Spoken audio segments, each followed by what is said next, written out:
हाय दोस्तों, आपका हमारे यूट्यूब चैनल वार एजुकेशन में स्वागत है। हम आप लोग को अभी डिस्कस करेंगे आरएनए के बारे में, क्योंकि इसके पहले वीडियो में हमने डीएनए के बारे में फुल डिटेल जानकारी प्राप्त कर ली है। चलिए हम चर्चा करते हैं आरएनए के बारे में।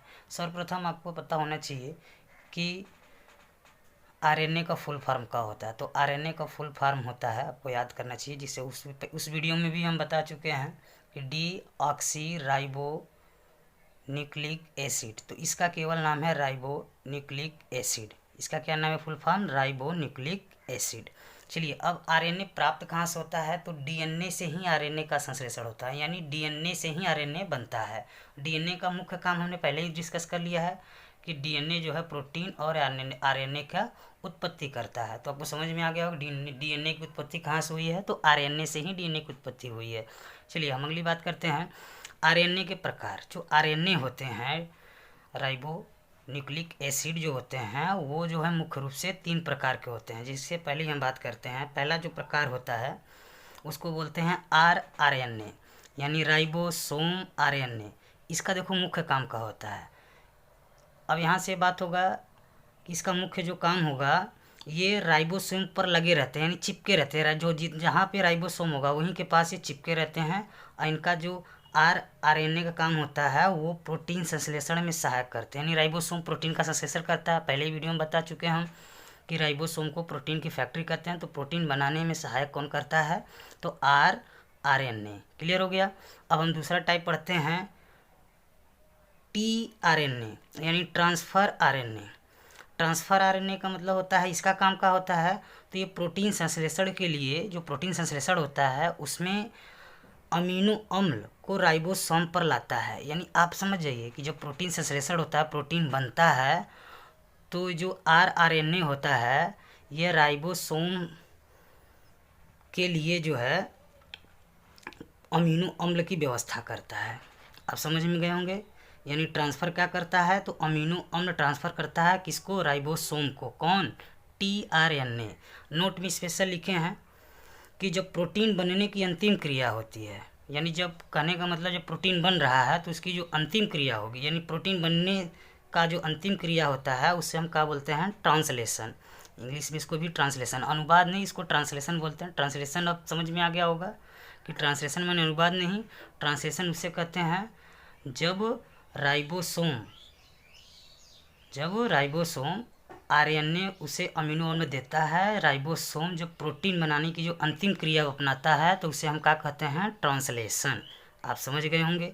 और तीसरा हमारे पास प्रकार है ये एमआरएनए, यानी मैसेंजर आरएनए। एमआरएनए मतलब मैसेंजर आरएनए। अब इसका काम क्या होता है? यह केंद्रक के बाहर होता है। जो एमआरएनए होता है वो केंद्रक के बाहर होता है और विभिन्न आदेश, जो भी आदेश करता है आरएनए, उसको विभिन्न आदेश को लेकर अमीनो अम्ल को चुनने में मदद कौन करता है? मैसेंजर भेजता है कि अमीनो अम्ल लाओ। तो अमीनो अम्ल लाने कौन जाएगा?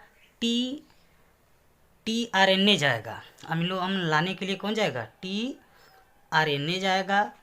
और एक हमारा था पहला आरएनए, जिसका काम क्या होता है? राइबोसोम पे चिपका रहता है, जो भी प्रोटीन संश्लेषण हो उस पर वो क्या करता है?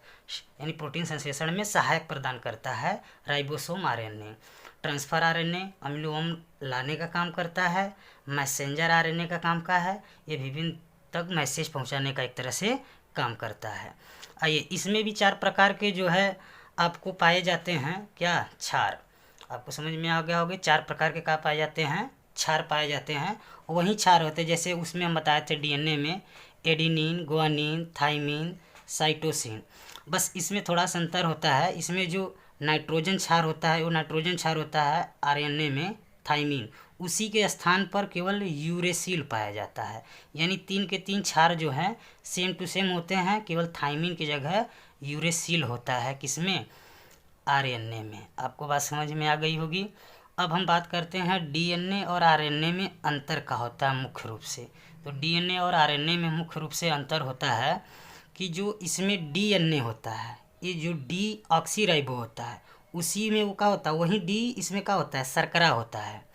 और आरएनए में क्या होता है? जो राइबोज होता है, होता है ना राइबो न्यूक्लिक एसिड, तो न्यूक्लिक नहीं खाली राइबो, आर इसमें जो होता है उसको हम क्या कहते हैं, शर्करा कहते हैं। डीऑक्सीराइबोज यानी डीऑक्सीराइबोज को हम इसमें शर्करा कहेंगे और इसमें राइबोज को ही केवल शर्करा कहेंगे। आप समझ में आ गया कि इसमें डी शर्करा होता है, इसमें आर शर्करा होता है।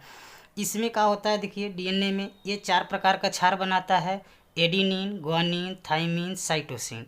लेकिन इसमें क्या होता है, बाकी सब तो सेम होते हैं, बस जो हमारा नाइट्रोजन क्षार थाइमिन होता है उसके स्थान पर हमारा क्या पाया जाता है, यूरेसिल पाया जाता है।